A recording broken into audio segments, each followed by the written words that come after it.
I need you to imagine going to the best steakhouse in your neighborhood.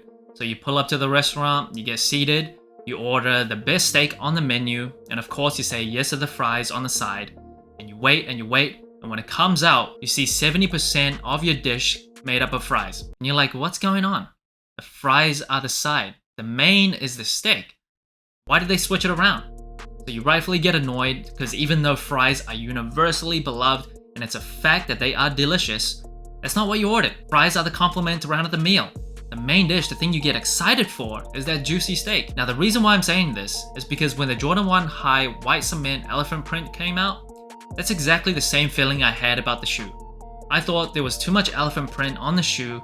It just overpowers the shoe. The elephant print, in my opinion, is one of the coolest patterns that Jordan Brand has ever come out with, but it's used as a complement to a shoe, it's used as an accent, it's used to make the shoe really pop. So when you make 50% of the shoe the elephant print, it just gets really messy. It just is too much. And in this case, the elephant print are the fries. You can love the fries more than the steak, but it should not overpower the steak. Now we've seen this before, like on the Nike Dunk Lows and the Foamposite 1 Pros, and on June 24th for $140, Jordan Brand is coming out with another shoe that'll give me the same feeling. Or will it? Air Jordan 1 Low OG Black Cement Elephant Print.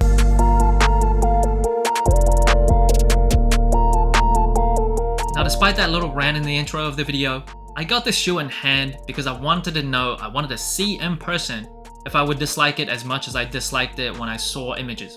I wanted to give it a shot, I wanted to keep an open mind before casting my final judgment, and I will say, it is not as bad as I originally imagined.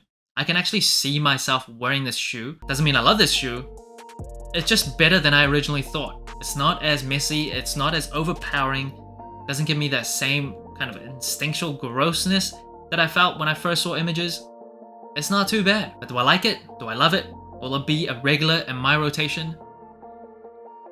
I'm still undecided. And the upper sole of the shoe comes with a black nubuck base layer. And the nubuck on this, it's pretty nice. You can see the grain of the leather come through, and it does feel like a genuine nubuck. It doesn't have that almost furry and fuzzy type feeling of nubuck that was present on the Air Jordan 4 Thunders this year. I like when it's smoothed out. It's not the best nubuck. I still think the Armani Jordan 12s that came out earlier this year, the black pair, the nubuck on that was just like genuine, really nice nubuck. This pair, it's okay. It's pretty good, especially for a Jordan 1 Low at that price point. It's about as good as you can expect. Now this year, because of all the controversy around the Jordan 3 Reimagined release, where people were getting like mismatching elephant prints, it was supposed to be the thin elephant print that's as close to the OG that came out in 1988.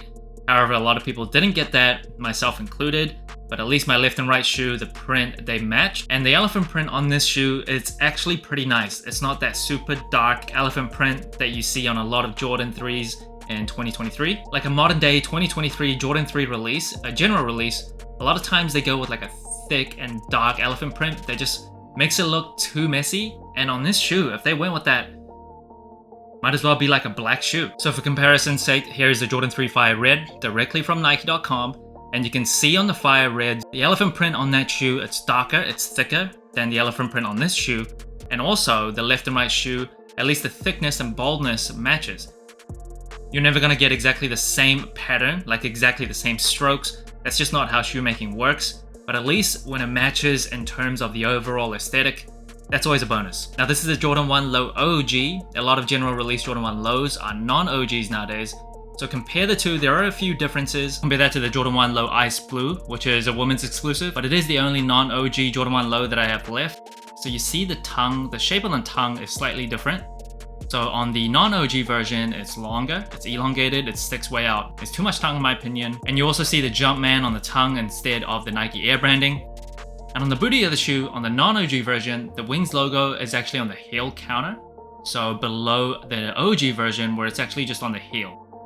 And the shape of the shoe is also slightly different. The OG version is just like a slender looking shape, which I prefer. However, even though they call it the OG, it's still not the 1985 version of the shoe. So compare that to like the Jordan 1 High OG versus the Jordan 1 High 85 version. There's few minor differences. So even though this is a Jordan 1 Low OG, compared to the 85 cut of this shoe, it's missing one eyelet. So on this shoe, it has 7 on the original. on the 1985 version, it has 8 eyelets. So I believe the Jordan 1 Low Travis Scott collaborations, they actually do have 8 eyelets to match the 85 cut. I'm not really sure why they don't just do that for every single OG version of the shoe. Probably just to make the 85 cut even more special when they do release those. But on a general day-to-day wear and use, you don't really notice that. Now with all that said, despite this not being an 85 cut, I still prefer the OG version of the shoe over the non-OG version. I just like the shape better. The tongue is not as prominent on the shoe. If the colorway is nice enough, I'm still going for a general release non-OG version of a Jordan 1 Low. However, if I had to choose, I'm going with the OGs. Now, like every other Jordan 1, this shoe does come with a rubber cup sole with a Nike Air unit on the heel. And the color of the midsole, I had to check the box to see what color they officially used. So sometimes I get like muslin and sail and like off-white, kind of confused. But officially, this is a muslin midsole. And of course, the very famous, iconic Jordan 1 outsole. Now this shoe does come with a set of extra laces in that tick gray color. However, with that gray on top of the overlays from the elephant print, I think it'll just be too much. I prefer the black laces. I might actually try and get a set of white laces and try them on with white laces. I think that'll actually make the shoe really pop. But out of these two colors, I'm going with the black default laces. Honestly, 90% of the time, I just stick with the default laces. Not that creative. I'm not that wild. In the box of the shoe, of course, more elephant print. There's not enough on the shoe, so they had to make the whole box elephant print. I get why they did that. I understand. But to me, it's just too much. I would have preferred a little bit of elephant print somewhere on the box. Like on the Jordan 3, I think the Fire Reds, like a quarter of the box was elephant print and the rest was red. Can't remember if that was that shoe or the Jordan 3 Unite. This is just overdone. Apart from that, a pretty standard Jordan 1 Nike box. Now moving on to size and comfort, I'm a size 9.5 true to size. I do have wide feet. However, for Jordan 1s, I always just stick true to size. For this shoe, whatever reason, when it came out the box, it felt pretty stiff. Even more stiff than a usual Jordan 1, which is usually pretty stiff. If you're a wide footer like myself, you might feel like a snugness and tightness around the toe box.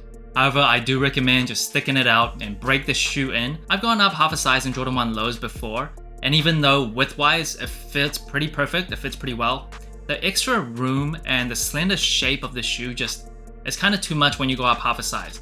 The creasing on the toe box, don't really like how it creases, but if your personal preference is for a more looser fit and you don't want a very snug shoe, you could go up half a size in a Jordan 1 low. But personally, as a wide footer, as someone that feels your pain, I do still recommend going true to size.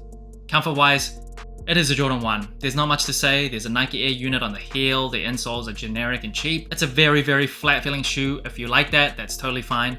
I don't mind it too much. I am old. I have back and knee issues, so I don't mind flatter shoes, but there are some shoes that provide better cushioning while not being too soft, like the Jordan 5s, the Jordan 13s, the Jordan 14s. They're all just more comfortable than this shoe. Now in a vacuum, if you could compare no other shoes with the Jordan 1, like if your brain just resets every time you put on a new shoe, it's not the most uncomfortable thing. Like I could wear it walking around for hours, but because there is a comparison, because there's a whole sneaker industry, especially modern day sneakers, it just really makes the discomfort of a Jordan 1 kind of apparent. And it makes sense. This shoe was designed in 1985. It's not supposed to hold up. That means we've made no progress since then. Now that brings the total sole score to 13 out of 25. It's actually the lowest score that I've given any shoe that I've reviewed. But the total score might not tell the full story because like I said before in previous videos, the score is looking at each metric like in a vacuum. Like overall, there's some intangibles and qualities about a shoe that you can't really put into numbers. The colorway, like I said in the intro, I don't like this much elephant print. I just don't. It's hard for me to force myself to like it. I like elephant print in limited amounts when it's an accent, when it's a complement to a shoe, but just this much elephant print, I can't get over it. I don't hate it. I don't hate it as much as I thought I would when I see images of this shoe, as well as the Jordan 1 high elephant print white cement. In person, they do look better, and I do like black shoes overall. I probably like black sneakers more than the average person. But yeah, it is very overpowering.